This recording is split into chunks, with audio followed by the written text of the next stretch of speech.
Ladies and gentlemen, this is it. Stand in line for your fix. DeMarcus and Marcus in the mix, serving you yet another round of fish and grits. Good Friday, April the 14th, 2017, man. Your Friday being good to you? Yeah, it's been great, man. I got off work early, got home, spent some time with the family, got to do a little bit of shopping. Now I'm at home chilling, ready to get this podcast started. Ain't that always the best, those early days off? You know your day gonna be good when you get off early. It's like almost a guarantee sometimes. I was low key mad I had to go in because everybody else was off. So I I'm know, just right? I'm just walking through and seeing everybody gone. And then my boss, he was like, "You finished your work?" I said, "Yeah." He just said, "Go home." I said, "Who?" Damn, that's a winner right there. But man, we're gonna jump right into the fresh squeeze of the day, man. The state of hip hop, if you ask me, just overall, within the last year, we've seen a lot of albums come out, a lot of good albums from St. Pablo, if you like that, For Your Eyes Only, I Decided, Rather You Than Me. Then we just got hit with Damn that we're gonna talk about, and also Lorraine Motel that a lot of people not talking about from Killer Callejon. But what's your first take when you first listened to Damn by Kendrick Lamar? Yeah, man. I personally really like it. I like it was different. It's like every Kendrick Lamar album gives you a different type of vibe. Like when I go from Section 80 to Good Kid, Mad City, or when I go to Pimp a Butterfly, every album gives me a different type of vibe, and I really like the vibe that he's giving on this one. I'm still trying to listen a little bit deeper to see what his theme is or what's the underlying theme. I don't know. Maybe you got it already, but I'm really just enjoying his song structure because a lot of people on Twitter are knocking his album, but it's not the Kendrick we're used to. But if you listen, he's really talking about some serious topics. Yeah.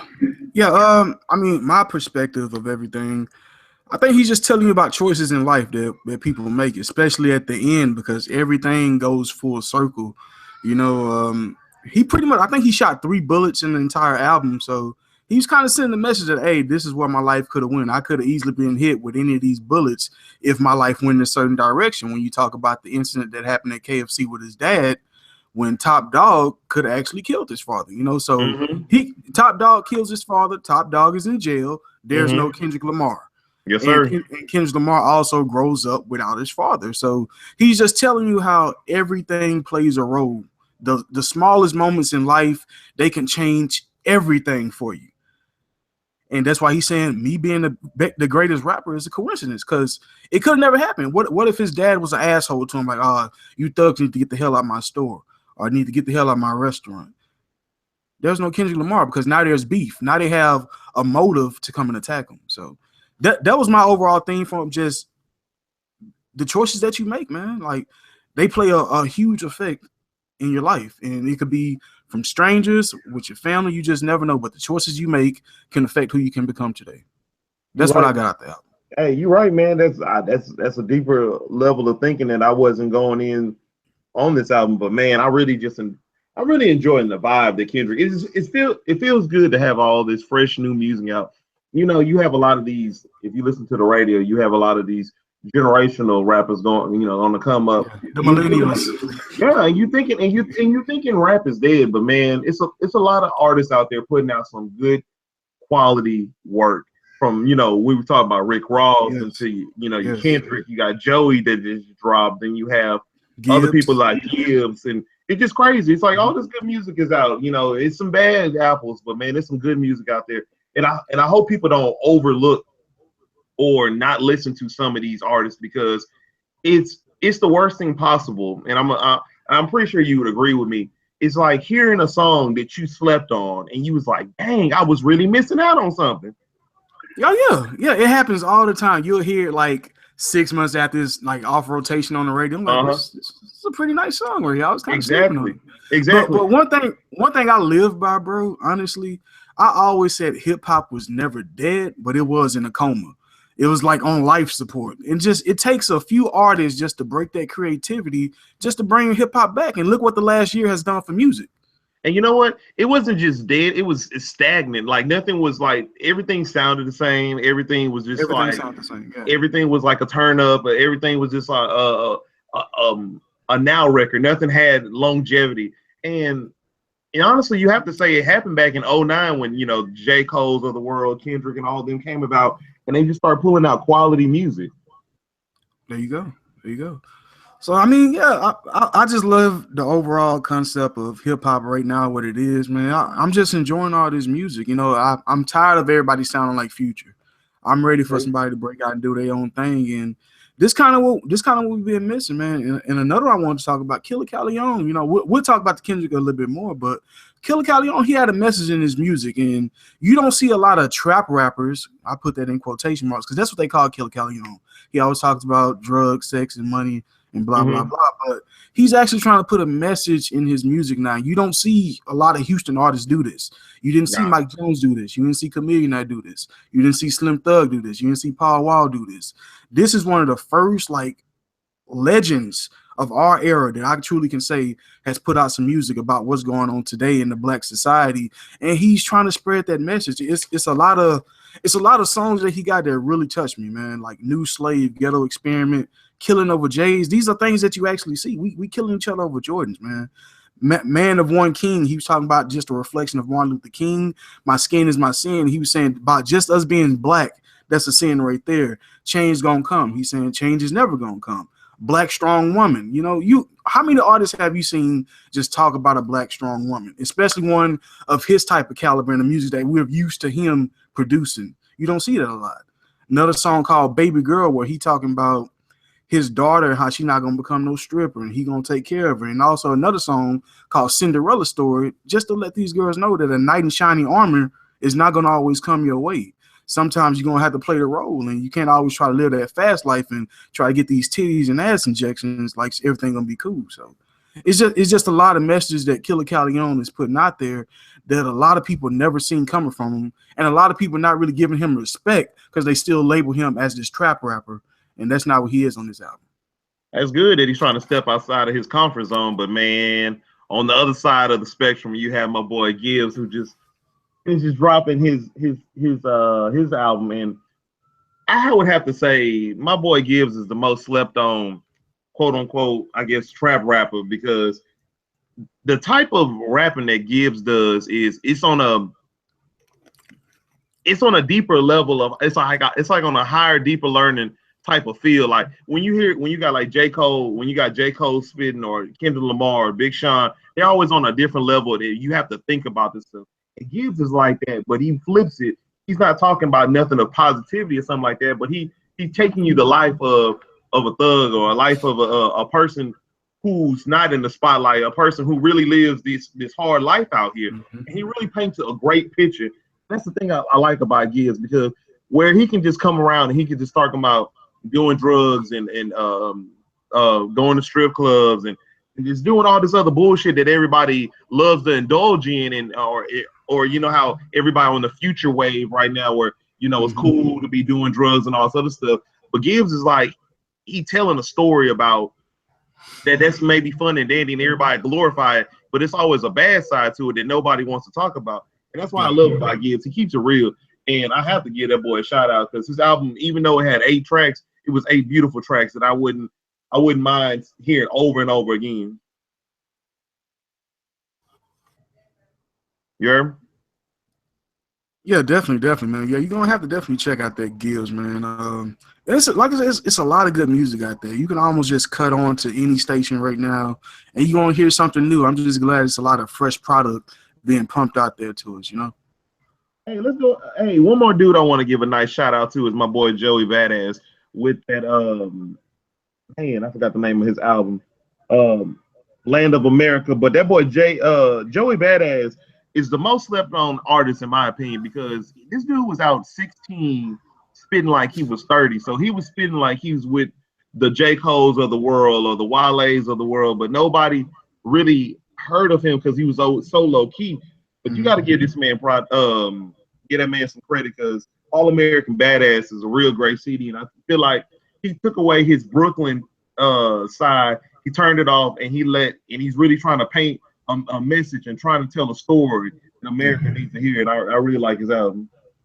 You know, and that's the one thing that sticks out. Everybody's trying to tell a story right now. That's what hip hop is all about, storytelling. You got to have a story to tell. And the more and more you can pump out a message in your music, the more and more you'll get respect in the hip hop community, because all this mumble rap shit is just not gonna fly for so long. It'll get you by with a few club bangers, trust me, it will. But longevity, it won't hold.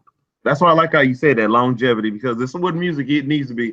Because I like, how many times do you find yourself sitting at the house and you jamming something that came out back in the 90s? That's like the type of music that's coming out right now is not gonna have its replay value like that, in my opinion. So I'm just liking like these little jewels that's being dropped when your J. Cole album come out, or Kendrick album come out, or Joey, or Logic coming, or Gibbs, or Killer Calion. These jewels that's dropping out while you got all this bull crap going on that you can. There are classics that's coming out, but you got to be hip to it. There you go, man. Anybody else you want to give a shout out to out there in the music community? Oh, no. AID. Everybody needs to check him out. He's just signed to J. Cole's Dreamville. He's really nice. There you go. One more before we kick it off with this playoff edition of Fish and Grits, man. We're going to start on the East Coast. We're going to start with the number 1 and number 8 seed. We got the Boston Celtics taking on the Chicago Bulls, a veteran-led Chicago Bulls, I might add. They tied the season series at 2-2. Number 1 seed, man. There's a lot of pressure on this team right here, especially a team that doesn't have a legit superstar. I mean, some people want to call Isaiah Thomas a superstar, but I beg to differ. I think his size is going to play a major part into his scoring abilities in the playoffs, because now you're going to have opportunity to lock in and actually stop him. What you think? I'm scared. I'm scared for Boston, because if you want to talk about Cleveland slipping, the Celtics were really slipping, especially on defense. Like, they were giving up. Everybody wants to talk about how, oh yeah, they got the number 1 seed, but then again, let's rewind a few weeks ago when Devin Booker put up how much he put up? 81 points. No, he didn't put up no 81. How many points? 72. 71 points. So he put up 71 points against them. That's a problem, Boston. Like, you let one player score that many points on your so-called defensive first-minded team, and that's a problem. And then if you look at the last regular season of the game, they struggle against the Cavs. And then they struggle against the Bucks, who rested most of their stars. So I think Boston can be beat, because the Bulls, if they're clicking on all cylinders, I feel like there's going to be a problem. And now you have a rested D-Wade. So he's motivated. I don't even think that's I think that's a key factor, but I think the X factor is Rondo. I mean, we're talking about a point guard facing his old team. This was his team. Oh, it was. You remember how long it took them to just get rid of Rondo before he went to Dallas? It took them a long time. He was kind of like Melo. You know how Melo was in the trade rumors for like 3 years? Forever. Rondo was in the trade rumors for like 3 or 4 years. Then when they finally let him go, it didn't work out in Dallas, but I think he learned in Dallas. I don't know how you feel. I know it was kind of messed up because you was a Mavs fan, but he went to Sacramento in a bad situation. He didn't complain as much, and then he comes to the Chicago Bulls, and then everything that's going on, he gets benched for a couple games, he loses his spot, and then he comes back and he kind of bounced back and like, hey, I'm still a starting point guard in the NBA, and I can still play some elite minutes. That's true, but the thing that was crazy about that is for the past couple of games, ever since D-Wade, when he did go down, Rondo and Jimmy Butler and Mirotic really been standing out to me. I mean, don't you think it's kind of like that Warriors effect? It's not the same concept, but you lose a star, now you have to play a little bit more team ball for you to be successful. That's true, and they was outside of the playoffs looking in, and I was really surprised. I thought they were done. I thought they were done too. When I honestly think we wrote them off maybe February, if I'm not mistaken. After D-Wade got hurt, we wrote them off. We'll admit that. I did because I didn't see Jimmy Butler putting up the performances like Jimmy Butler was. I didn't really see Mirotic stepping up because he's been quiet really this year. Yeah, he hasn't been as consistent. I feel like he made a lot more splash last year, especially with his shooting. He felt like more of a weapon. But I guess since Taj Gibson kind of got shipped out, he's had an expanded role. So you combine that with Dwayne Wade getting hurt. So now maybe we're getting the real Mirotic that we should have been seeing at the beginning of the year. And he did put on a show against Cleveland. When they beat Cleveland, he put on a show. He single-handedly led them back into the Bulls back into that game. So I'm really impressed by him. But I would like to see how the team's going to look with D-Wade coming back, because they didn't look as good when he came back a few games ago, but they did look good against the Nets. But everybody looked good against the Nets. So I wouldn't mind seeing how they're going to look. And the thing about Boston, I feel sad for them because I don't think they're going to be. I think their team is not going to be able to compete offensively with the Bulls, and that's what I think they're going to lack on. Because Isaiah's not going to have. He's not going to average No. 29 over a 6 or 7 game series. He's not. I mean, that's two. You have 3 veterans, if you want to count Jimmy as a veteran, but you have 3 people capable of playing solid defense on a 5'9" player. You want to be honest? Exactly. You're talking about Jimmy, talking about D Wade, talking about Rondé. They all 3 of them are 6'3" and up. Yeah, so Rondé gonna be a headache. Any switch, they gonna have a size advantage. And then Avery Bradley, if his shot's not going, so now you screwed. Now both your guards can't score. Then who's next in line? Jay Crowder? You gonna get Jalen Burke? You gonna get Gerald Green to come in there and try to get something going? Like, so it's the one trick pony is not gonna work. They're gonna have to play a lot of team ball and they're gonna have to play solid defense. But on the other side of the spectrum with the Chicago Bulls, and I know this is an 8 seed, and as crazy as it may sound, I like the veteran presence when you talk about 2 players in your starting lineup that has NBA championships. How many in Boston lineup has NBA championships? Horford got some college championships if you just want to throw some glory up in there, but they know how to win. Dwayne Wade, Rondo, they've been to the finals, and now they're surrounded by young Jimmy Butler, who's actually coming to his own toward the end of the season when you want your stars to start stepping up. So I kind of feel they have a chance. It's crazy. I feel they got a chance. If it comes down to being clutch and having that playoff DNA, Chicago has it. Boston doesn't. And the thing that is, I want to look a little bit deeper. Maybe LeBron did kind of want to concede that number 1 spot and go to the second one because he saw the Bulls getting in. And I don't think the Cavs want to see the Bulls. Bulls or Miami. I think both of those teams would have been tough at either one of them teams would have gave them a headache. Now, I think that it's gonna be a rude awakening because everyone really is riding out the Pacers, and the Pacers really been hot of late, if you want to be honest. And Paul George, I know he's playing for the extra $70 million, but he's been playing good basketball of late. You have Lance Stevenson, the king of distraction, coming back. Miles Turner's playing great basketball. I agree that the Pacers could have been a little bit easier road than taking on the Bulls, but I think that's why you want to avoid the Bulls, because the Bulls, they actually have a chance of winning this series, and I kind of want to pick them. I kind of want to say Bulls in 6. I like to get. I'm gonna go with you. I'm gonna say Bulls in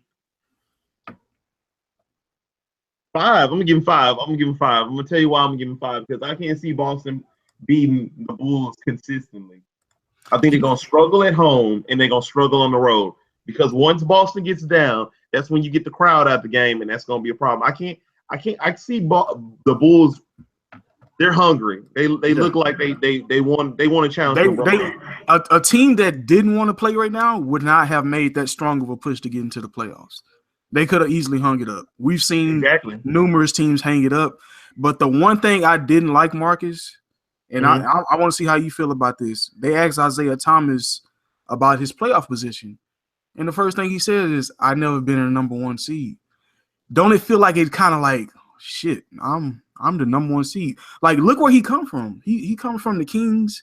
Then you go to Boston. I think first season under Brad, they win 40 games. Then they increases to 48. And now they're the number 1 seed. So the expectation is going up in a city that just seen Tom Brady win his 5th championship on top of that. And I can see this team crumbling. I really can. It's a lot of pressure. I can see them crumbling, but I just think it's so funny that they may end up getting a top 3 pick in this draft. They got a number 1. It's a crazy. That's like the Patriots effect. Like the Patriots grabbing all the off-season moves that they did. You're like, yo, you just won a Super Bowl. Luck of the Irish, man. I promise you. You just got a Super Bowl. But, I mean, hey, man, it's just crazy to see that the Celtics going up in L.A. I don't know which way they're going, but I really have to commend the Celtics for the season that they had. I did not see them getting the number 1 seed. I knew they were going to be a threat, but I did not see them getting the number 1 seed. I mean, people want to poo-poo and say the Cavs, kind of conceded and let the Boston Celtics get that number 1 seed, but I think they earned that spot, and they really competed throughout the whole season. And the Cavs lost that spot because they weren't playing good basketball going to this playoffs, and I really want to get into that series. So let's talk about that Cavs and Pacers series. All right, man, we can jump into the Cavs and the Pacers. Man, I think it's gonna be a cakewalk, and the only reason I say that is because the most disappointing team I've seen in the Eastern Conference is the Indiana Pacers. When you look at their roster, it screams playoff contender or someone that can at least take LeBron to the limit. But the glaring thing that I'm not seeing is David West. And he was the glue to that Indiana team throughout all their successful years. You kind of replaced Hibbert with Turner. You still got a superstar in Paul George, who's you can easily say he's a top 10 player, but does it seem like he's playing like a top 10 player? No. Nobody trusts Jeff Teague. Thaddeus Young, you may get 11, but you ain't gonna get much out of him. But you got snipers on Cleveland. So I think they're gonna play around with him. But what you think about the series? It's all gonna go down by game one. I want to see the energy level of game one for the Pacers. If the Pacers get out in game one, they get smacked. I think the series will not last long. If the Pacers fight hard and say they lose the game, but they lose it very close, I can see them winning at least 1 or 2 games. Or if they actually get the win, I can really see them challenging Cleveland, because I still don't trust Cleveland. I don't trust their defense. I don't trust the mindset of that team. Yeah, LeBron poo-poos it like they're going to be ready, and he got the keys to the street, and he got the secret knowledge on, what they about to do, and they're going to turn it on. And I don't believe it. I think something is going wrong with Cleveland, and I don't see them make it to the finals. And I feel like the Pacers are in that position where they – like, you can go home early, or you can try to show everybody about the team that we all saw y'all being, when the pieces start forming in the offseason.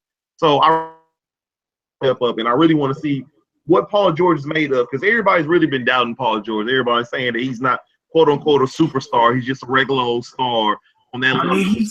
He's not playing like you expect a person in this predicament to play. But think about this. Okay, but think about this. So Paul George broke his leg. So okay, I understand about the injury, but when can we stop complaining about that? I still think it's like a mental issue on why he doesn't exert that much effort, because same thing with Grant Hill, right? Yeah, when Grant Hill had his injuries, he came back. He was solid, but he was never a superstar Grant Hill.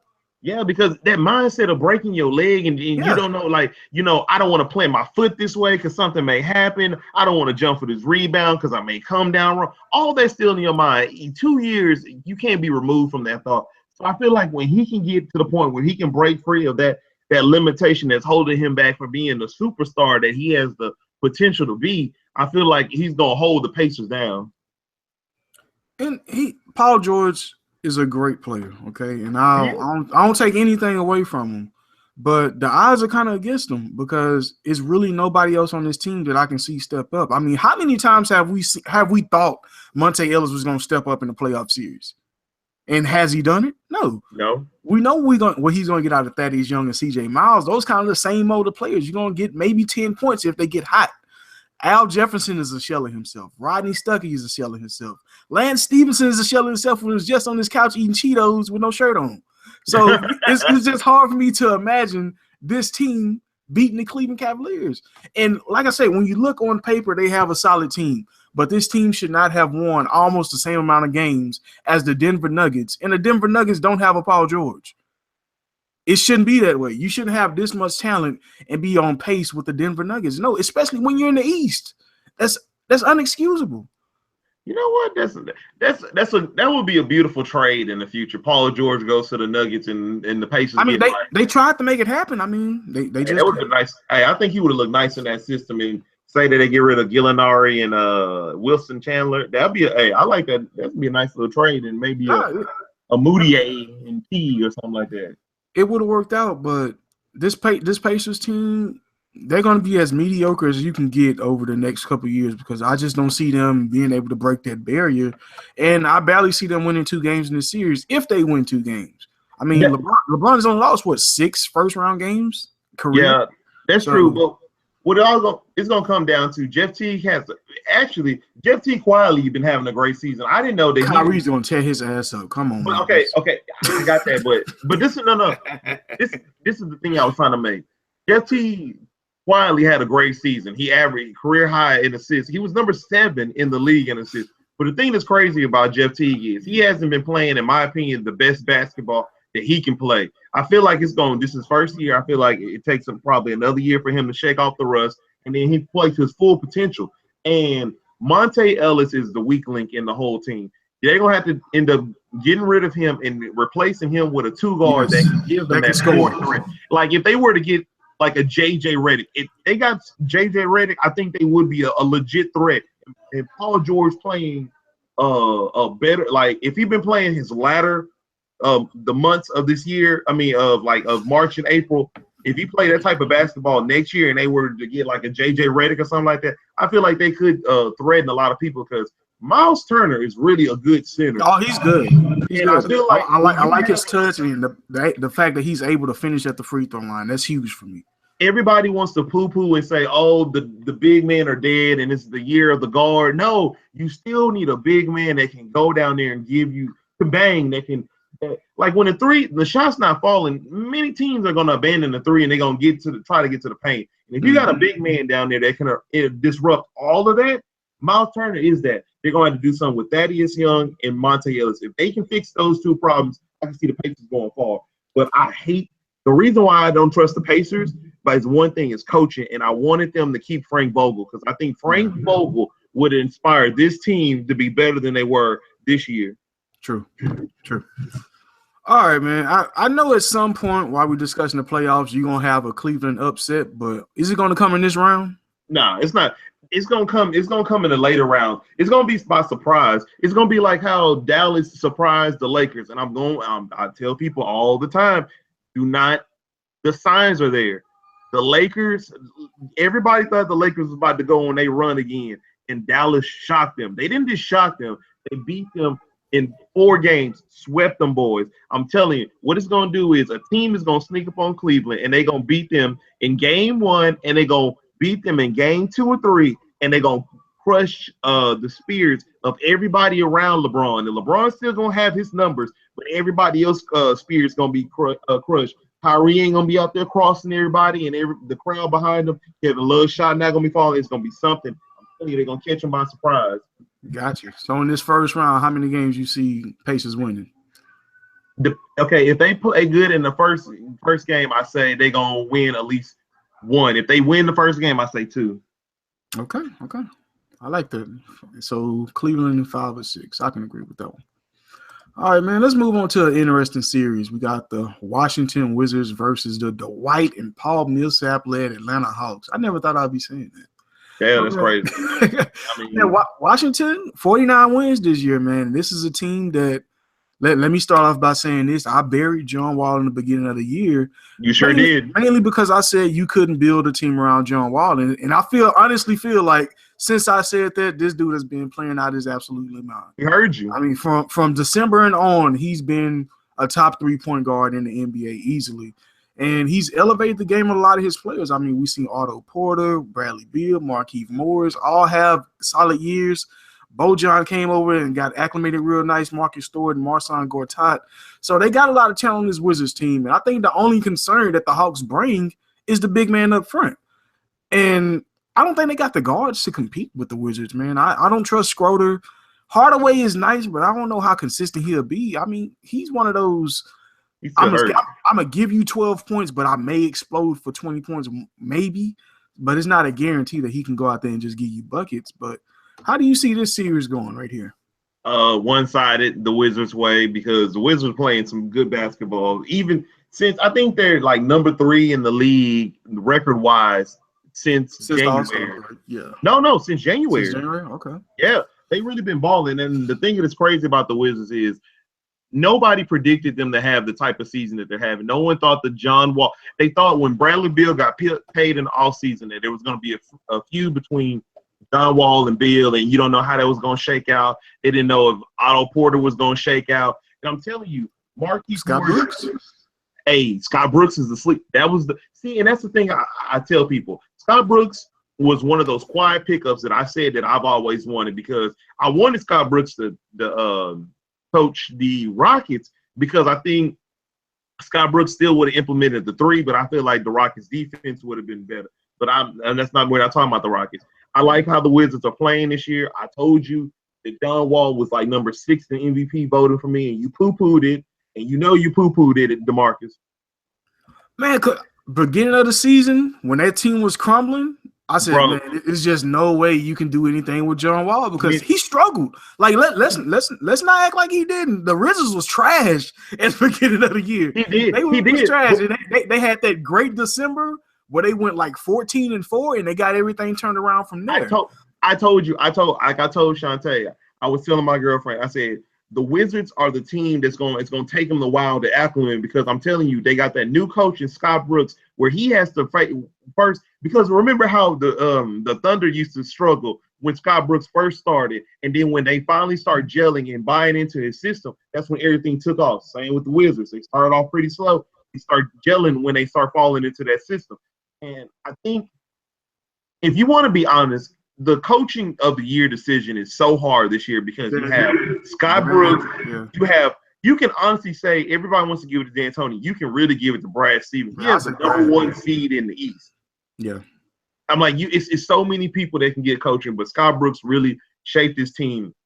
And no sleep on Atlanta, but Atlanta bores me. Atlanta's not going to win anything. They have Paul Millsap and a boo-boo Dwight Howard. Dwight Howard is flourishing because guess what? Nobody else around Dwight Howard is doing any good. Because Schroeder had a good first season, then he kind of fell off. Tim Hardaway is not consistent. He just started getting good. So Dwight Howard has been the focal point of the offense. So of course he's going to look good, but I don't really trust Dwight Howard. Millsap is the best thing about that team, and he's coming back off an injury. So I don't trust the Hawks. I see them losing in maybe 5 or 6 games. Yeah, I can see it. It's going to be like 1 or 2 games where the White may look around and get like 25 and 13. And I can be too much. Or 20 and 20. I can see him at a 20-20 game. But it's not going to be consistent because the more you miss, the quicker John Wall can get in transition. And once the Wizards start running, it's almost nothing you can do. They got too many athletes. And the person that's going to be the key to their entire playoffs is going to be Otto Porter. Because you remember a couple years ago, they had Trevor Ariza. Then after that, they had Paul Pierce. So they 3 position was the key to all their playoff series, along with having Nene, who recently left. But Otto Porter's going to have to step it up. He's going to have to be the defender. He's going to have to hit his threes. He's going to have to be as close to Trevor Ariza, Nick Batum, those type of mobile players that you can get. And the more he can lock down the 3 in the Eastern Conference, the more success this team is going to have. So I can agree with you. I say Wizards in 5 or 6. And those 1 or 2 losses is going to be dominant the White and Millsap games to where the Wizards just didn't have the size to match. And you know what's funny? I think this is going to be the year that I'm going to be really paying attention to coaching.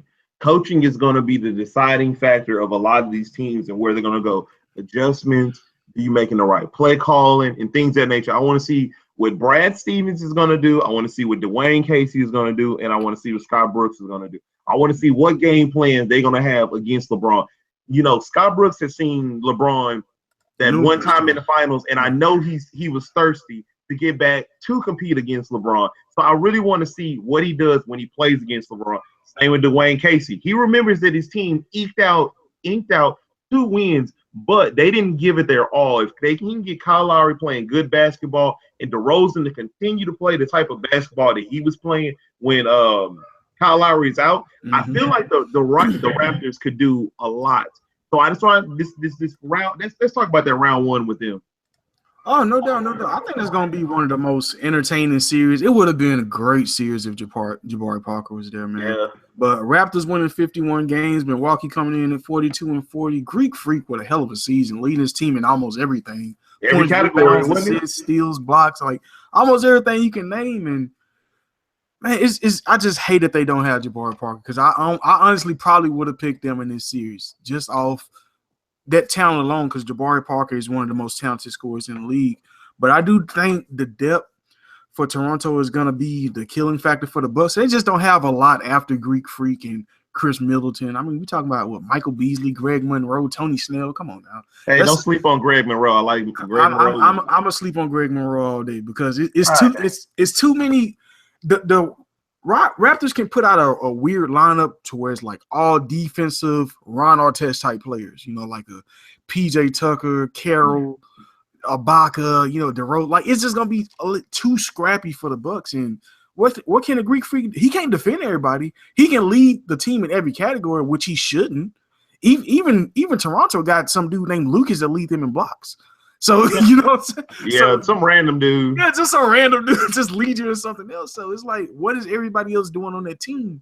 But I think this is going to be the perfect time for Toronto to get their offense together because you cannot have another playoff run without Kyle Lowry. I'm sorry. Exactly. And I'm tired of this narrative of, oh, they got Kyle Lowry. I was one of the first people to say Kyle Lowry was an all-star when he was down here in Houston that he got snubbed. I was one of the first people to say that. So I always believed in his abilities. But playoff Kyle Lowry is not the same player. And he's going to have to show that he has that same intensity for them to compete and make a deep run in the Eastern Conference playoffs. I mean, they made it to the Eastern Conference Championship last year. But in order to defeat a player like LeBron, they're going to have to do a little bit more. Yeah, and that's the thing about it. This is the thing I like about. See, this is what makes me happy about this season because the East is better than everybody has been given the credit. Because we've been poo-pooing the East for years, but this is the year, and we've been talking about it, that the East has the right teams in the right places that can make the right moves and to dethrone LeBron. I'm telling you, the Raptors have defense, something that they did not have last year with PJ Tucker and Ibaka. That's a threat. Valanciunas is a problem for Cleveland all the time. All they need is Kyle Lowry. If he can snap and play like he plays in the regular season, they can be 60% of what you do in the regular season. Like, he's been stinking it up. Terrible, and especially it's been from three and wide open. He missed wide open shots. And I'm telling you, the Raptors are the type of team. Okay, let's be honest. I'm gonna be quick about this.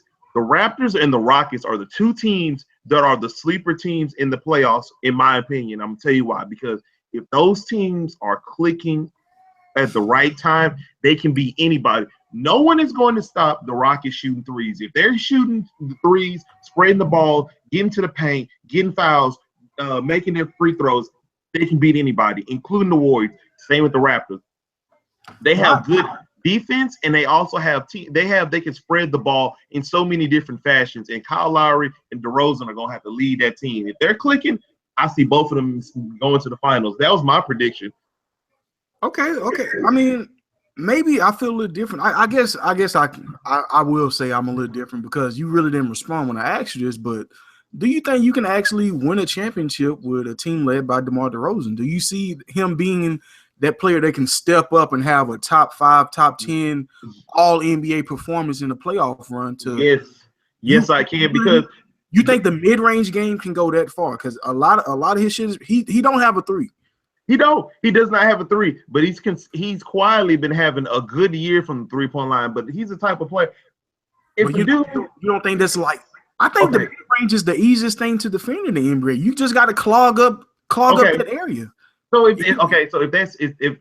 that's true, I mean 26% from three, you're not scaring me. You can have but think about this.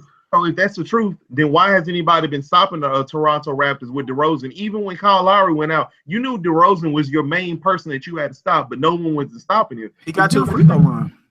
But I know, but on top of this, he was still having 40-point games, and this dude is only shooting mid-range shots. That's impressive. Number one, he got the green light. And number two, Toronto has 21 victories where they trailed by 10 or more points. Okay. So it's a lot of huge runs involved to where if you're not making those shots, y'all may not win that game. And I'm telling you, his three the whole year. This is one of the most scariest superstars to have because he's a one-trick pony. I don't know how many people fall for his pump. I understand James Harden has a move to where once you lock up, he's shooting. But DeMarcus is just pump faking. DeMarcus, you sleeping on? You really just say he only a one-trick pony? DeMar DeRozan's only he's a mid-range. That's it. That's all he has mid-range. That's all D Wade had for the longest. D Wade could give you 35% from three, not 26% to be considered a top 10 player at some point. 26%. That's why I'm saying he don't have to have all the pressure on him because you have him, then you have Kyle Lowry. If Lowry don't step up, he is gonna have all the pressure. I said if they click it on all cylinders, that's what it all comes down to. At the end of the day, DeRozan may give you if he can give me a consistent 20 plus a night, I'll be all right with that.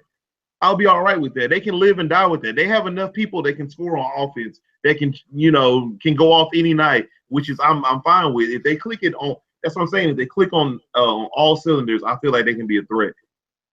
Now, Okay. how far it's going to go is going to come down to coaching. Like I said, I'm going to be watching for coaching. That's cool. If when it comes down to the last shot, you need a 3. You gonna let Lowry take the shot, or you gonna see if your superstar can take it? Oh, I don't want DeRozan shooting no 3. That's what I'm saying. So it's like see, that's the type of NBA that we go into where it's just like if you don't shoot a 3 or something like that, you kind of useless. And that's the kind of NBA that I don't like. It just like it eliminates a whole fashion of people, and then it's like, damn. Now I'm thinking about it. Personally, I still think DeRozan shines in the 2-point game because he can still get to the line. I feel like he's one of the people that I consider to be a star that don't get enough respect, and that Toronto games are not televised enough, or you don't hear enough about Toronto, where you don't see him enough that he's quietly having a great season, and he's quietly having more productive of a year than people are giving credit for. And I feel like they lost Kyle Lowry for a while, and he was really carrying that team when they had nobody. Like, yeah, they got Ibaka, and they lost him for 22 games. They lost him for a chunk of time. So, I mean, he really carried that team, and he really showed that they paid him, and they paid him for a reason, because he is the type of team that could carry his team. Now, what he can do in the playoffs, it's not his fault, because last year wasn't his fault. He was balling. If we all remember, he was the one backing people down with the mid-range that no one could stop. It was Kyle Lowry. Kyle Lowry was missing wide-open threes and missing layups. So that's what it's all going to come down to. I don't question DeMar DeRozan. I don't question his mindset. I question Kyle Lowry. If you get him clicking, they can destroy anybody. Okay, and I can agree with that. You know what I'm saying? Like I felt you felt this way about DeRozan. That's why I want to talk to you about it right now. But all I'm saying, in a playoff series, and I'm trying to devise a plan to stop your superstar, and he takes 19 mid-range shots a night, 19, I'm going to put 2 people in his face for every shot you take, because I know that's exactly what you want to do, because you only take 1 3-point shot a night. But then you got, when I say one-trick pony, yeah, you're going to have to automatically cut off the driving lane, because if he don't got the mid-range, where is he going after that? But I just feel it's a lot easier to devise a game plan to stop a DeMar DeRozan. See, that's why I said that's when the superstar side of you, because that's when it's all gonna come down. That's when you got to click in. See, that's what's gonna come down to coaching and your superstar understanding what's gonna happen right now. If you're gonna get double team in your at your mid range, you have 2 other perimeter players that can shoot. You have Ibaka who can step out there, or you can get in the paint, and you have Valanciunas. That's when you start working on your assist game, and it's all going to come down to Dwayne Casey. And I think that's going to be the key, because me personally, I don't see DeMar pass a lot. Usually when he got the ball in his hands, he's taking it. I think a lot of his assists come off the fast break, because I feel like that's who they look for in the outlet, because they feel like he'll make the best decision fast break, because he's the best finisher that they have. But when it comes to taking his mid-range shots, he's going to take his goddamn shots. And that's the issue that I have, because I don't feel in a playoff situation, hopefully this will change, Marcus, but in a playoff situation, if he got the green light to take the mid-range shot, he's going to take that shot and not look for that pass. And that's when I think everything could come back to bite you in the ass, because he missed that 2-point shot, and you come down court and get a 3 bust in your ass. That's a 3-point swing, and you know you're not going to get 3 on the other end if your primary option on offense is DeMar DeRozan.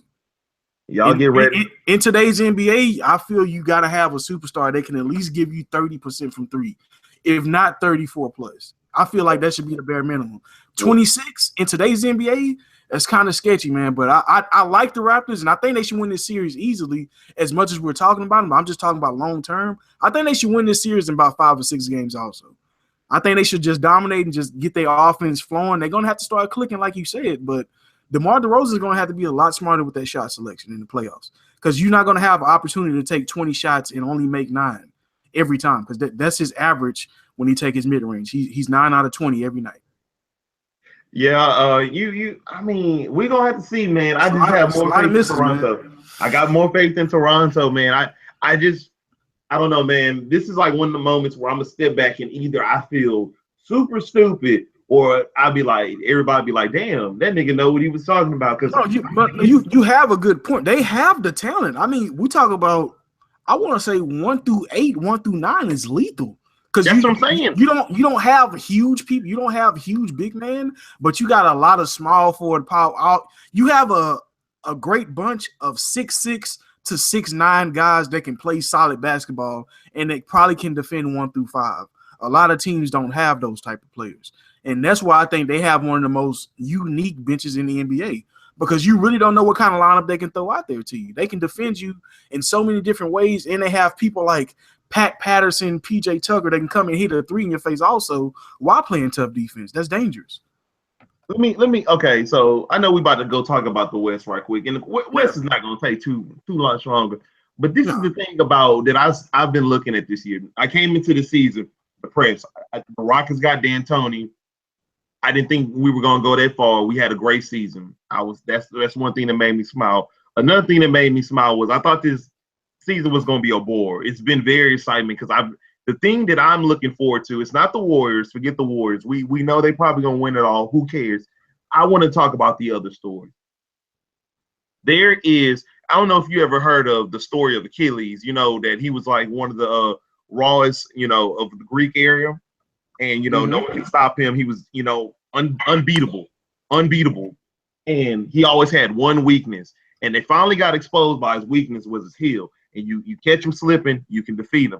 And I feel like the heel of LeBron has been exposed. And the heel of LeBron is he can't control his team like he usually does. His team is not playing how LeBron wants his team to play. And I'm telling you, that's going to mess everything up. You see teammates are annoyed. You see the defense is not clicking. This is crazy that a LeBron James team is ranked 26 in defense. Yeah, it shouldn't be like I'm telling you. And I think it was 29th, like toward the end of the season. Like the last they may have went up some, but I think it was in that category. They went down. don't quote me on that, but I'm telling everybody there's something wrong with the Cavs right now, and they can be exposed. I'm telling you that defense is not in Cleveland at all. I'm telling you, you can catch them slipping, and one of these teams are too hot. They have too much firepower. That have to see that weakness that we can beat this dude. If we take other people, if we shot their psyche, that's all you have to do. You hit that psyche of LeBron, it's out of there. It's out of there. I'm telling you, man, one of these teams gonna catch Cleveland slipping. Yeah, I can see it happening, man. Like I said, I can see it happening. We'll see how the rounds go, and at some point when you're ready to make that bold prediction, man, just go ahead and say it whenever that round comes. But yeah, we'll jump out the East for a while, and we're gonna jump into this West right quick. Like I said, we ain't gonna spend too much time. We'll run through this first series right quick. The Warriors and the Blazers. How many games do you think this is going to be? I mean, we know exactly what the Warriors got to do. They just got to go in there and dominate. But do you even see Portland winning a game with Durant making his return? You think it's going to be a clean sweep? Nah, without what's his name? The center, Nurkic. Without Nurkic, I can't see them winning a game. Honestly, with Nurkic, I could have saw them really duking it out with the Warriors. I feel like the Blazers were the type of team. The Blazers or the Nuggets. They remind me of if you want to be honest, they remind me of Miami and the Bulls. They're the type of team that have that firepower that can really weaken a team. Like as you have to go through I think they can really duke it out with the Warriors and make it hard for them in the second round and the third round to get to the finals. You know what I'm talking about? You can catch them slipping. And without him, nothing. Maybe Damian Lillard goes for like 60 points and CJ McCollum has like a 40-point game with that, and they happen to win out a game. I don't know. Damian Lillard says the Blazers 6. I think it's going to be the Warriors and maybe 5. All right, there we go. Warriors and 5. Like I said, we'll just move right past them because it's not a lot you can say. The Warriors just got to get clicking and get Kevin Durant back into the offense, and they could just roll through the playoffs. But interesting series, man. The Clippers versus the Jazz. I'm very interested to just see your whole take on this one. I have my own take, but I'm gonna let you have the floor because I know you made the push for Rudy Gobert to get Defensive Player of the Year, and I want to give you the stage to talk about this Jazz and Clippers series real quick. Can we not? Okay, let's talk about the Spurs and the Grizz series because that's gonna be a quick talk too. Okay, let's talk about them first. I don't think the Grizzlies. I've heard rumors out there, and I've seen First Take, and I've seen people Max who's retarded in my opinion, give his opinion that he feel like the Grizzlies are going to upset the Spurs. No, the Spurs are ready for the playoffs. They'll be fine. Don't worry about the Grizzlies. They don't have Parsons, another scoring threat. He's out. Tony Allen may be out the whole series, so that's another defensive presence. And the Memphis Grizzlies have been slipping of late. They almost to the point where they was almost to that 8 seed, but then they start winning a few games and the Nuggets start slipping. So I'm telling you, the Grizzlies are going to be, maybe they win a game. I can see a sweep. First off, Vince Carter is going to be holding Kawhi Leonard, and Kawhi Leonard may be holding Mike Conley, which equals a sweep. Exactly. I don't see anything. We can go to that series. So yeah, I think it's just going to be another San Antonio. Let's get the offense together and let's make sure Kawhi Leonard's not going 0 for 6 and 0 for 8 from the 3-point line trying to be a superstar.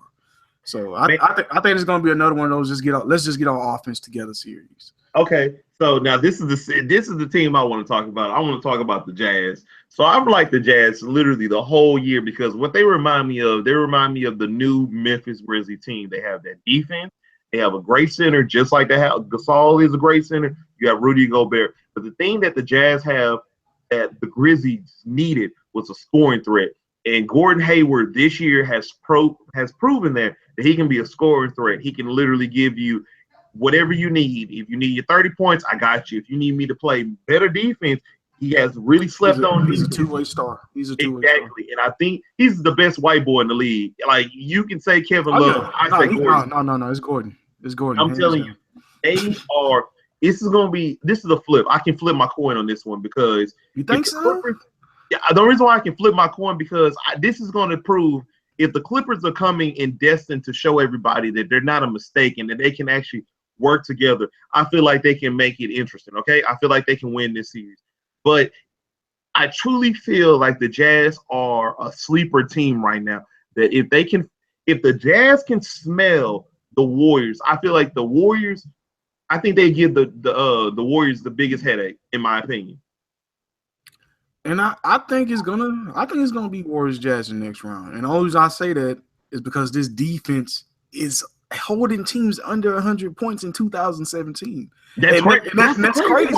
When you see teams scoring 130 plus on a Wednesday. Exactly. So the fact that you can actually average under 100 points in the NBA at this point in time, that's amazing. You have a superstar, and Rodney Hood is not playing all that bad. He's starting to hit his threes a lot more consistent. Hey, George Hill has been consistent all year with his 3-point shot. So now they have 4 players that's shooting over 37% from 3. When this team said, or we said early in the year that they didn't have 3-point shooters, you got Joe Johnson that can hit them, Rodney Hood can hit them, Hayward can hit them, and Hill can hit them. So they have weapons.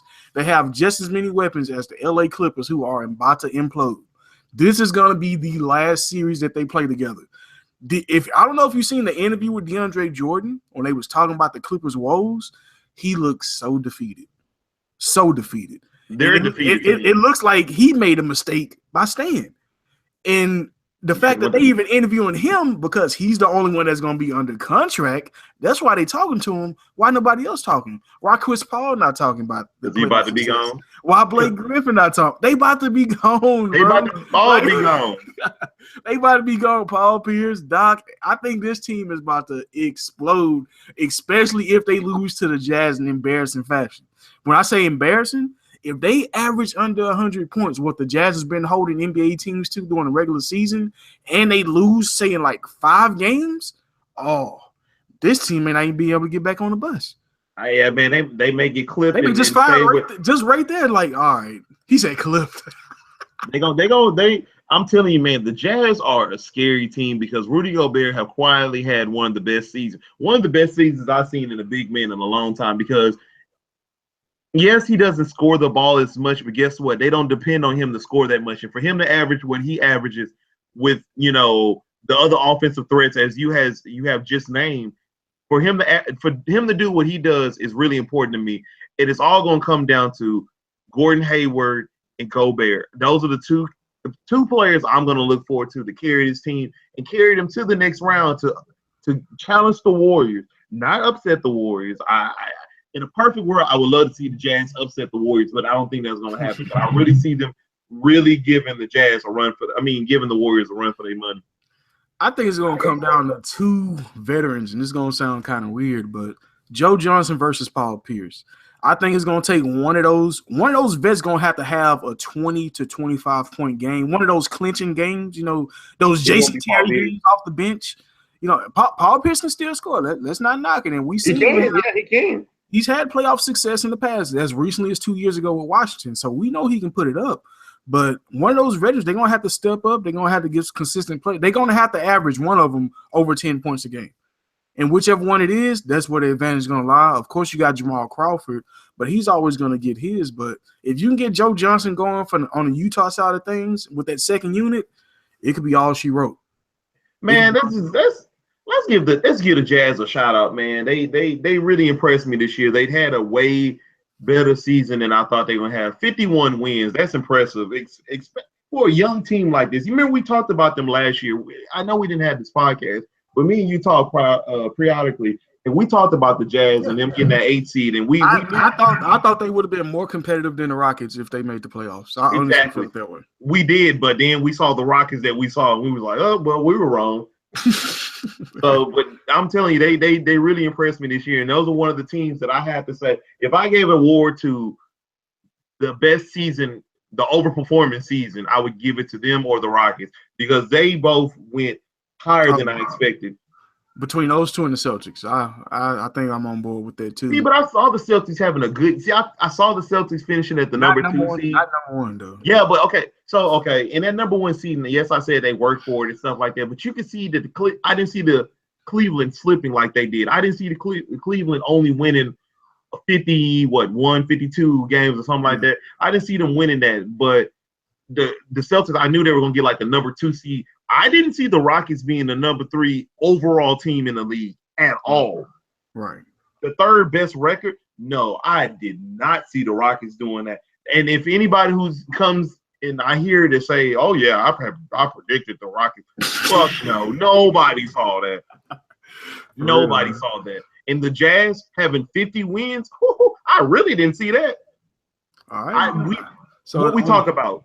Scoring threes. I didn't feel like they was gonna hit enough threes, and they impressed me. They found them. They found a way to hit them at opportune times, because they don't gotta bombard you with them, but they playing solid defense, and then on top of that, they hitting the threes on the other end. They can get a little bit demoralizing, but overall, where do you see this series going, man? I'm gonna say Jazz in 6. I'm gonna say Jazz in 6. I'm gonna be nice. I'm gonna be nice. I was really gonna say Jazz in 5, but I'm gonna give the Clippers a little bit more credit. If they do 5, that's so embarrassing. Bro. Yeah, I give them. It's gonna be like one of them little upsets. Like, you remember when the Grizzlies upset the Spurs that one year by surprise? You was like, what just happened? But it's gonna be like that. They shouldn't be surprised, because this is a good team. It shouldn't be an upset, because they won their division, and this is a solid team, the best defensive team in the league. Okay, this is me and you. We know the Jazz are good, but the world doesn't know. Okay, they still think that. They still think they're the same old Jazz, Darren Williams Jazz. The world still thinks the Clippers are Lob City. Like, I haven't seen an alley being thrown in a while in the Clippers stadium.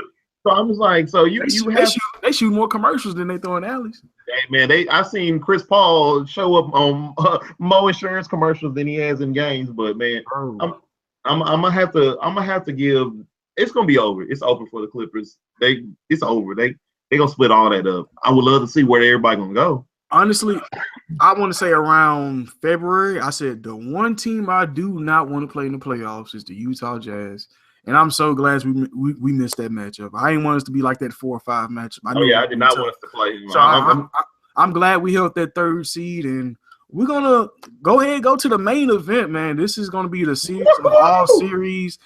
Honestly, man, I think this is going to be the best first-round series in a long time. I can't even think of a more hyped first-round series than the one we're about to witness. And we're talking about Russell Westbrook versus James Harden. And I hope it don't turn out to a one-on-one battle, because we already know Russ is going to have the green light to take any shot that he wants. That could be kind of dangerous. But James, he's just going to have to continue to play like he's been playing all year. He can't get too caught up in the hype, and I don't think he will. I'm not sure if you've seen the Players Tribune article that just came out with Trevor Ariza when he was talking about why James Harden should be the MVP. It's a very good read, and he's pretty much telling you everything that we recently been talking about, from him making that switch to point guard. And James' first response was to D'Antoni, will it help us win? So when you make that kind of commitment, like Trevor Reeves was saying, he's been playing shooting guard for 6 to 8 years in the NBA, and all of a sudden this new head coach comes and tell you to move to point guard, and you accept it, you embrace it, and this is the kind of season you put forward. Are you ready? Go ahead. I think the Rockets are about to go on a Dallas Mavericks run. I feel like they're about to go on a 2011 Dallas Mavericks run, and they're set up for it perfectly. I'm telling you, the Rockets, they're going to play some of the best basketball. I predict that they're going to play some of the best basketball we have ever seen. I feel like D'Antoni's system of shooting the 3 over the 2. You don't have the 3, go to the lane, go for the layup, get the foul. If the shot's not there, dish it out to somebody. That's about to show up in this playoffs. The team looks determined. They didn't play the greatest on the tail end of the season. I really don't care. James Harden was hurt. James Harden looks determined. He hears the rumblings. This is the thing that this is the thing I have to say about this. James Harden is going to show everybody why he deserves MVP. He's not going to do too much. He's not going to be turning the ball over 50 million times like James Harden has done. I think he's going to play controlled, finesse basketball, and you're going to see the best of James Harden. He knows that everybody's been hyping up. The Rockets feel robbed. I mean, let's be honest about this. The Rockets have felt like this a long time, and it's time for them to show up and show out. Because I'm going to tell you like this. They feel robbed that Beverly got hurt, and that 2 years ago when they went to the start playing the Warriors in the Western Conference Final. Mm-hmm. They're mad that James Harden finished number 2 that season in MVP voting. They're mad that last year they didn't make All NBA and they were being slept on. They were being mad this year that everybody wants to ignore the fact that the Thunder were predicted to win 46 games in the preseason before any games have ever been played. That they predicted the Rockets to have 43 wins. The Thunder won 47. Guess how many games the Rockets won? Look it up yourself. I'm telling you, they feel like they're being slept on. They feel like everybody has been riding the coattail of Westbrook, and LeBron James, and the Boston Celtics, and the Wizards, and this and that. James Harden, I feel like he gets enough respect as a superstar in today's game. The Rockets feel that way as an organization. Check the Twitter account. Go check Daryl Morey's Twitter account. They feel, I'm telling you, this team is going to play with a fire that's going to light up everybody in the fucking the West. And I'm telling you, I'll see alert on a whole bunch of teams.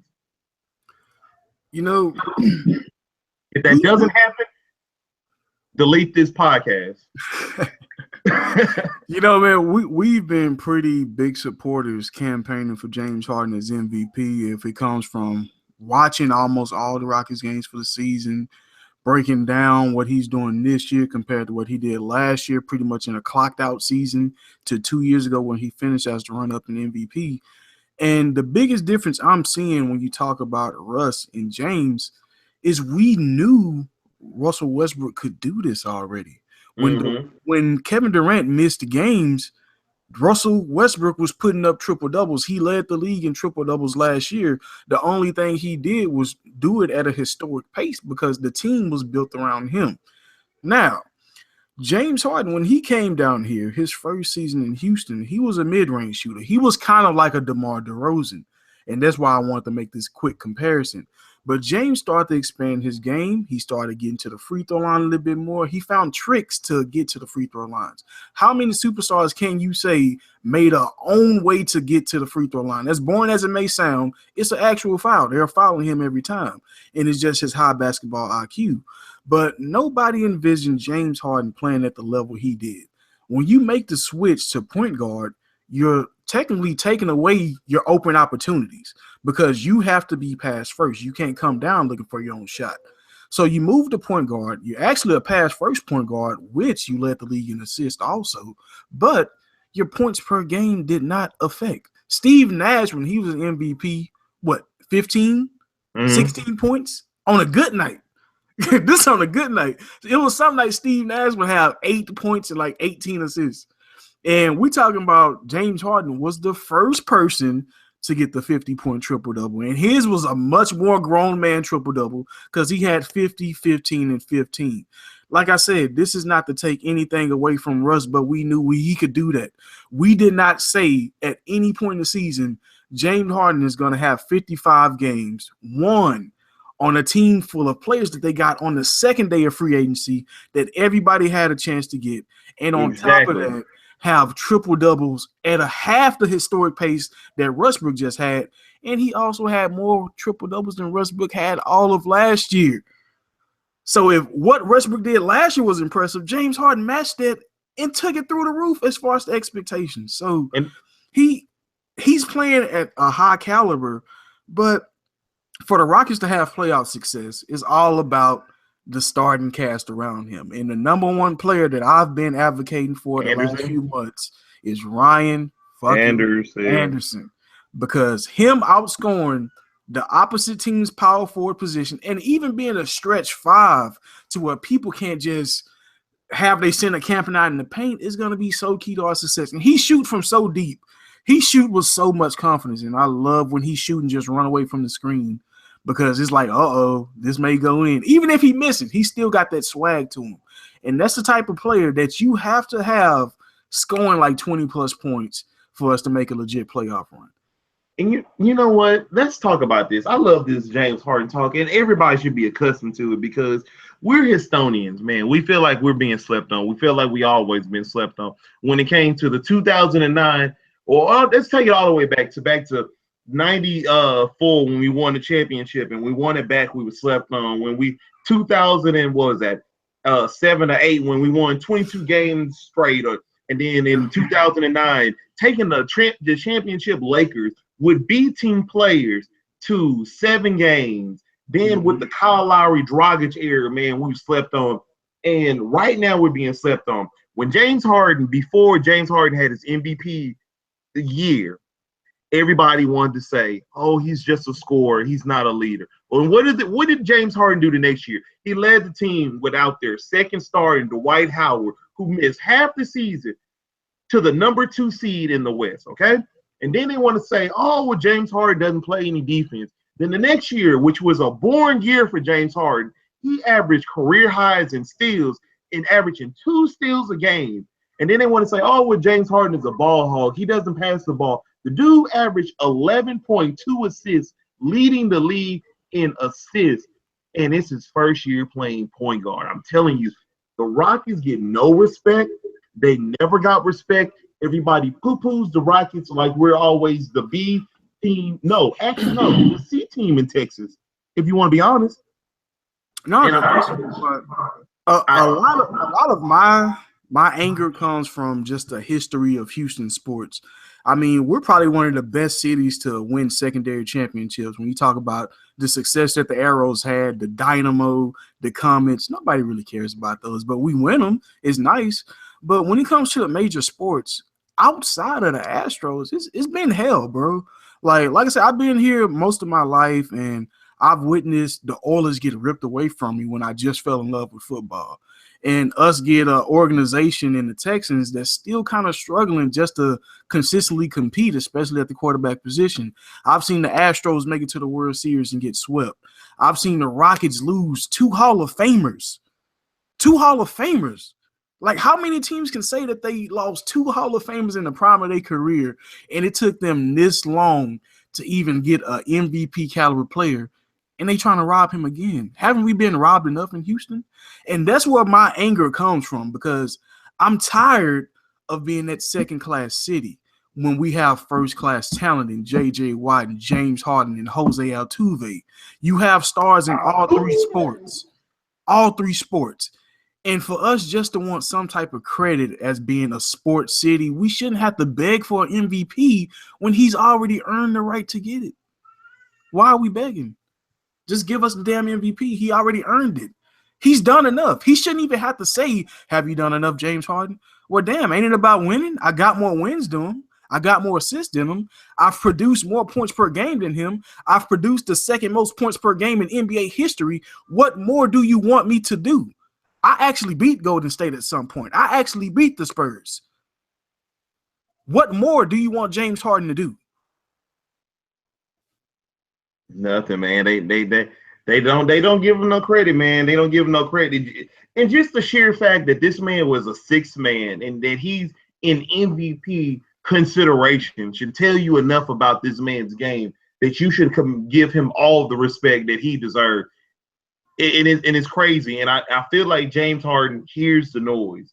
He heard the noise. I hope he doesn't have a mistake-driven playoffs like he's prone to have. I hope James Harden plays focused. He plays in tune with the team. He doesn't do too much. I hope that James Harden plays with a determination to prove to people that Houston should be taken serious, that they are a legitimate threat to everybody, that in consideration of the best teams in the league, it shouldn't be just Cleveland, the Warriors, and the Spurs. It should be Cleveland, the Warriors, the Spurs, and the Rockets. That's why this year, that's what I love so much about this year. I hated going into this year because I thought it was going to be cakewalk. I was going to be the Cavs and the Warriors. But this is the year that I see the teams are stepping up and saying, what about us? So you want to focus on the Cavs, what about us? You want to talk about the Warriors, what about us? Teams are showing us daily that they are not to be slept on. These low market teams are showing up and showing out. I'm really I'm enjoying basketball. You can go through through the seeding. The Spurs always consistency. The Rockets overshot their playoff with everybody preseason prediction. The Clippers, yeah, they fall out, but guess what? They still eke out 50 wins. The Jazz, they shot way past everybody's prediction for them. Then you want to talk about the Thunder. The expectations were, yes, they were going to have 46 wins, but for a team they lose the MVP caliber player in Kevin Durant, they overshot expectations. Yeah, the Memphis Grizzlies did start to tail off, but guess what? This is a team that is playing without their second highest paid star, and they're still in contention.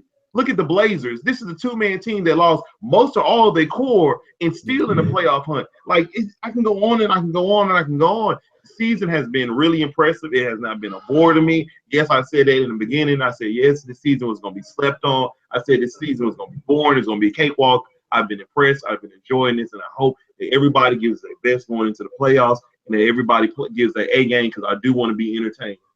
No resting in the playoffs. No resting in the playoffs. Oh yeah, and that's where the other side of the argument comes into it, because I think the savior for the NBA was Russell Westbrook, and I don't think there's no way in hell that Russ is gonna just lay down in the playoffs. He's gonna get him 2 games, Marcus. And you say 2? I think he's gonna get him 2 games. I think off sheer will alone, he'll be able to get him 2 games. He gonna sneak us, and I hope it's not one of the first 2 games, because we've seen how that can go with the Blazers series, and that was the last series that James Harden didn't actually show up in. And Robinson is a tough guard for James Harden. It seems like he just really can't get around him. He's shooting like 30% on him, so that is going to be a struggle. You still got some other big men in Gibson. You still got Oladipo. It's still a lot of talent on that side. Still got Adams, Cantor. So they got a lot of size, man. They got way more size than what we have. So it's really going to come down to our 3-point shooting, but This is going to be a tougher series than we expect, and it's droughts in a Houston game to where we just can't buy a bucket. But we just can't have those stretches go for too long, because they can make us pay if they continue to get out in transition, especially Russell Westbrook, if we get a Patrick Beverley in foul trouble. I like the way you broke that down, because you made me really look a little bit deeper into that and seeing your mindset on how you observing the game and how you feel like it's going to happen. But I don't feel like that. I feel like the Rockets are going to sweep the Thunder. I feel like the Thunder, what has been the series, was 3-1 in the regular series, and it's like a lot of games been closed. Yeah, the Thunder lost a few of those games at the end, and also they were hard-fought series. But I feel like this is the time, and you can tell with the mindset of the team of the Rockets are that they in the attack mode, that they're in the mode of this is our time. This is our time to seize this opportunity. They can either go on the cowboy run where, oh yeah, y'all look great this season, and you get into the playoffs and poo-poo, or you can be like the Atlanta Falcons and make it to the chip and give it all, but don't slip like they did. Don't slip like they did. But I'm telling you, the Rockets are really going to be a threat. I feel like Russell Westbrook is going to show. He can't carry this team. Commendable job. 42, triple doubles. It's a beautiful thing, but it's going to show that you can't just carry your team against another high powered offense. And I'm all about storylines. If you want to be honest, there's always a storyline, and I can see a storyline going. Russell carries his team to a few victories against Houston, or I can see MVP or future MVP get swept in the first round. I can see either one of those stories. But honestly, I picked the latter. I hope they get swept because I'm tired of OKC. Like honestly, I'm tired of Westbrook. I'm not hating on Westbrook. What he did this year was awesome. That's amazing. A lot of that stats was padded. A lot of that stats was over exaggerated. I feel like people have shoved it down my throat way too much. Me and you watch and listen to enough sports knowledge or sports analysts and sports radio where they shove Westbrook down my throat, and I'm tired of hearing about Westbrook. And I hope the Rockets shoot him out the gym, honestly. Okay, I can agree with that, man. I hope to see the same thing too. I want to see a sweep. But right before we get out of here, Marcus, I just want you to give me one team that did not make the playoffs that you feel will be. Give me that up and coming team to be looking out for that you feel was right on the brink of busting into the playoffs. You already know my team, Denver. I thought Denver was gonna make it, and then if Denver didn't have to face a hungry Rockets team 3 times in the past 10 games or something like that, I think they could have made the playoffs, and I think they would have gave the Warriors more of a headache than the Blazers are going to give them because Denver did beat the Warriors this year, and then they beat them by a lot of points. They beat them by like 30. So don't sleep on Jokic. He was a triple-double machine against the Warriors. I feel like they have a young core, and they can really make a lot of noise coming into next year. What I want to see is what they're going to do with Moutier and also whether they're going to move any pieces and try to get a star or something like that. But I really like the talent of that team. They remind me of, I constantly want to talk about this team, but the Pacers, not the Pacers, the Pistons, the 04 Pistons, just a whole bunch of great talent that can just work together. And I really like them. And I also like, you already know the team that me and you like, not Milwaukee, but Timberwolves. Oh, yeah. That's going to be my team because of all the young teams that's losing at the moment, like the Suns, the Lakers, the Knicks, the Sixers, the Magic, all those teams have a losing margin of over 5 points. The Minnesota Timberwolves are losing games by 1 point on average. And I never felt so confident about a team that ended the season on a six game losing streak than I have about them, man, because watch the games. People need to watch the game. They actually compete. Karl-Anthony Towns is a freak. Andrew Wiggins is a freak. Did you not see that one game where they both put up like 40? Yeah, 40 so they have the talent. They right there. They just have to finish games. They're gonna be unstoppable, man. Look who their coach is, Thibodeau. Another year with Thibodeau, I'm telling you that defense is gonna be clicking. And then honestly, Rubio played some good basketball to tail end. He got his assist game up. He started averaging like 16 points. If they can get that out of Rubio going forward and Zach Levi coming back, I think they can make some noise next year. All right, there we go, man. Anything else you want to say about the NBA season before we wrap it up, man? I enjoyed it. Melo needs to leave New York. Phil Jackson should have left. I'm tired of the Brooklyn Nets. I'm mad that the Boston Celtics are getting the number one. I mean, like in a top 3 pick. The Lakers are never going to be relevant for the next 5 to 10 years, in my opinion. What else I want to say? Boogie Cousins is going to be gone in New Orleans. Anthony Davis is truly the MVP of the league. Boogie going to go to Washington in a couple years, and it's going to be crazy. I can believe that. I also want to say that Anthony Davis is truly the MVP of the league. And I want to say, what's his name? Aldo Silver is doing a hell of a job. I got to give him a pat on his back, man. He's doing a hell of a job. I can agree. I think he is the best commissioner that we have in sports at the moment. From how he took care of the Donald Sterling situation, that was a very touchy situation. That could have went left quickly. I think he stepped in off rip, took advantage, and earned everybody's respect. And you can't say the same thing about Roger Goodell. Let's give him a shout out for coming out and saying that the 82 games is not going to be decreased anytime soon. Yeah. Take it, LeBron. Stepping up to him. So yeah, I like everything that he's doing as the commissioner. Big salute to Adam Silver, man.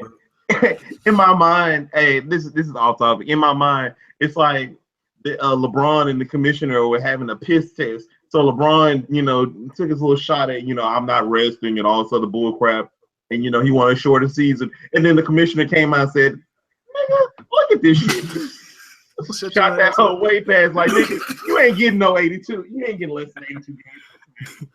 You ain't lying. They gonna keep it as is. They ain't trying to miss out on those chicks. They gonna miss no money. Like LeBron, go to them. Like you trying to be, you getting old and you trying to stay relevant, nigga. LeBron trying to be fucking 45 playing 20 games. You know what I'm saying? Now I can't say I wouldn't mind if they just wanted to stretch the season out. Maybe have the season end at the end of April.